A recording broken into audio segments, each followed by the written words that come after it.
Felix, so we just saw a panel about content farms and mass production of content and so forth.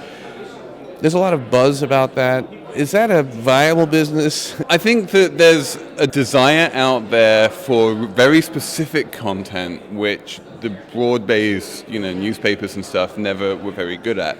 The big winner in this space has always been and will always be Wikipedia. And everyone else is competing for second place here.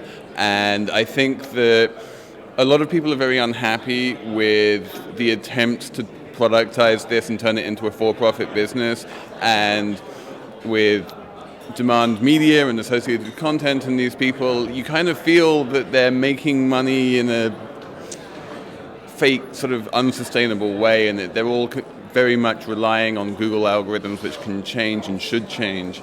And one of the things I'm hoping is that Google is going to start learning from Twitter and Facebook. It's going to use their referrals to improve its own algorithms, and that as it does that, the role of the content farms is going to diminish, because frankly, I never, ever in my entire life have seen a link to anything from demand media or associated content in my Twitter and Facebook feeds, because it's not actually germane or relevant to me. So I do feel this is a little bit of a flash in the pan, and it will decline, but they will probably make good money, over the course of that decline. The other story here is the Huffington Post and the AOL acquisition, which we'll be hearing about more later, and I think the jury is still out. But what are the opportunities for AOL, and what are the sort of the potential pitfalls?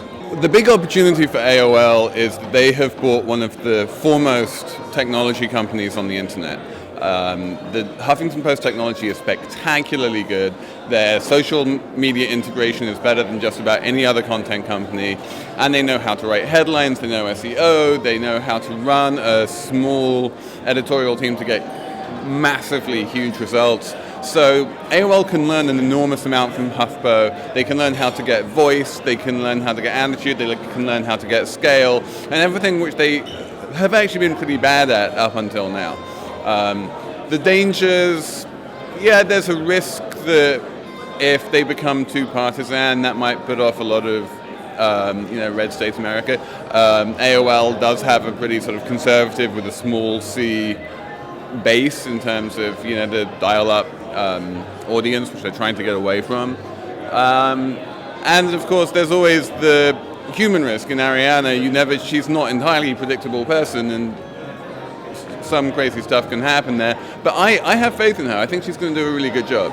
Will she get on with Mike Arrington? Who knows? I mean, that's we'll have to wait and see on that front. But I believe she's smart enough to leave him alone, leave Engadget alone. The handful of really top web qualities which AOL already had, she'll leave alone. The relatively second-tier ones like Daily Finance, Wallet Pop, that kind of thing, those she's going to really probably destroy, bring in-house to HuffPo Media Group and make them much, much better. It's like entering into a fight with a blancmange. So